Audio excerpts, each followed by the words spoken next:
That voiceover script you're recording, I've got some bad news for you. It is not about you. This is a message that I have talked about off and on for the past several years, and I think it's time to talk about it again. Hope you'll hang around. I've got some insight that I hope will give you a different perspective when you get behind the microphone, all for the purpose of helping you to book more work. And that's what this channel is all about. My name is Bill DeWeese. I'm a professional voiceover talent. I've been recording voiceovers of all sorts and types for the past 17 years. I'm a voiceover coach. And what I do as a coach is I help people book more work. I help them make more money as a voiceover artist, as a voiceover talent. And a quick reminder before we get into the meat and potatoes of today's video, and that is my next live training event is coming up this Tuesday night, March 21st, 8 p.m. Eastern Time, and it's all about making you a powerhouse voiceover performer.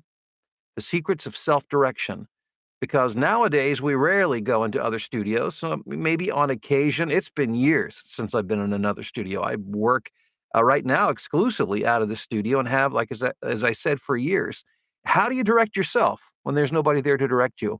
To ensure that you give the best read, that you win the most auditions that you can, and that when you get that job, that client loves you so much that they keep coming back to you again and again. And that's what we're going to talk about this Tuesday night for 90 minutes. It's a live event. The first 100 people registered get in. The link is below in the description. I hope to see you there. Well, every few years, I approach this topic, and I think it's important because as performers, it's so easy to imagine ourselves as the one in the spotlight when we're working. I mean, we are the talent, right? As so as the talent, it only makes sense that when we step behind the microphone, we are the show. But that is not the case. And the example that I usually give, and as a musician I've played in a number of bands over the years, and I enjoy doing it now more as a hobbyist more than anything else. But for those of you, and perhaps you'll get this if you've ever played an instrument with other people. Have you ever been in a situation in a group or a band situation, and maybe everybody who comes into this group has come from a background where they basically work solo. Maybe a keyboard player who does, they are the accompaniment, or a guitar player who's, played on their own. And so they were the band. They were the singer, they were the musician, everything revolved around what they did because it needed to be because they were it. Well, when you come into a band, a group situation, an ensemble where there's a number of people playing, if you play as if you're the only one there, you are stepping all over everybody else. They're stepping over you. And instead of sounding like a cohesive whole, it sounds like a big jumbled hot mess. And there's just too much going on. And as a voiceover talent, we have to come to the realization that the job is not about your voice. It's about the story. It's about the script. And yesterday I was reminded of this.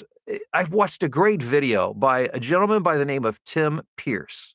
And if you're a musician, if you're a guitar player specifically, you're probably familiar with the name Tim Pierce. And even if you don't know who he is, you know his work. He's been a studio session player, guitar player in Los Angeles since, I believe, the early 80s. And he has been on countless records that you've known and loved over the years.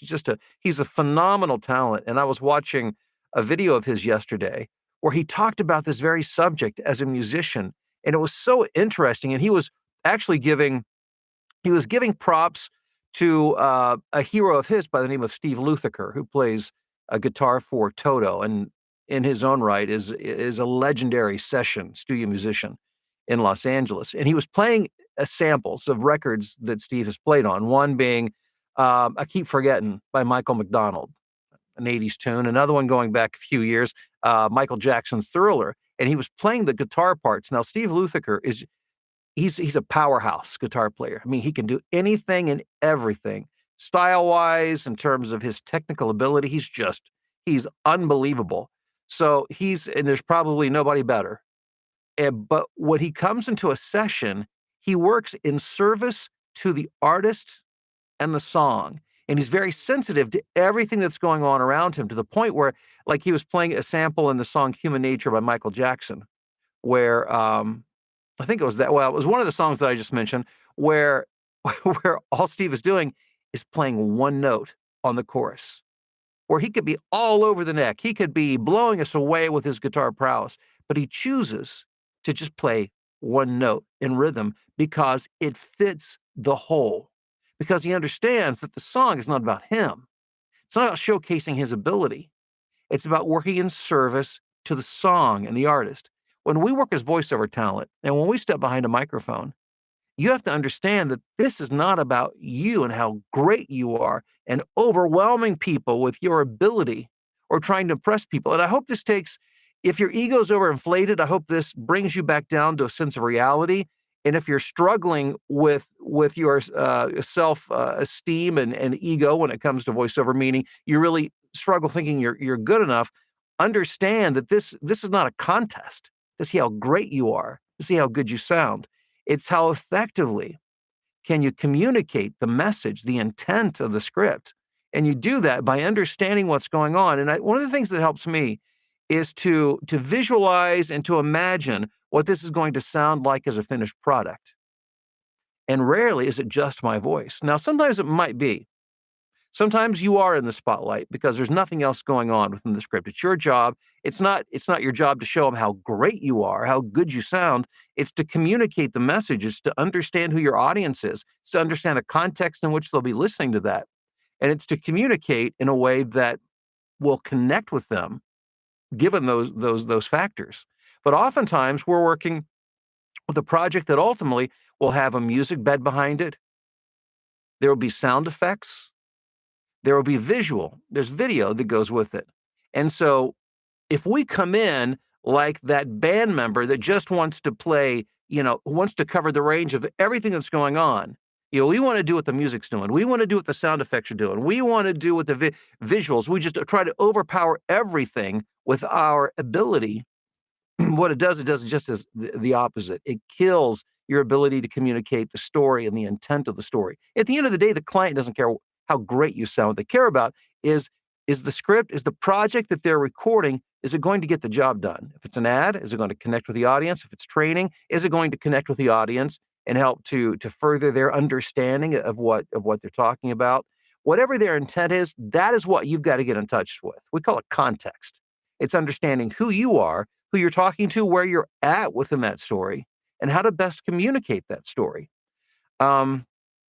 So just by making that mental shift, take the spotlight off of yourself. Take yourself off the stage altogether. Put yourself behind the curtain where you're kind of, peeking out and kind of get a sense and see what's going on. Imagine instead of being on the platform, you're behind the curtain, seeing everything that's on stage, understanding what's going on. Then put yourself in the audience, sitting by the person who's taking in this, I don't want to say performance because it's not a performance, but this project, and imagine that you're sharing the story with them.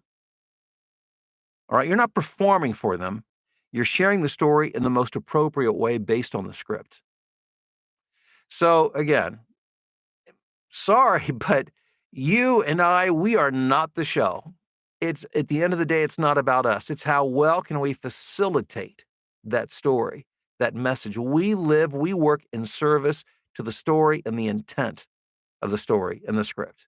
And the sooner you learn that, the sooner you'll begin to book more voiceover work and the more successful you'll be. And that's ultimately what I want to see for you as a voiceover talent.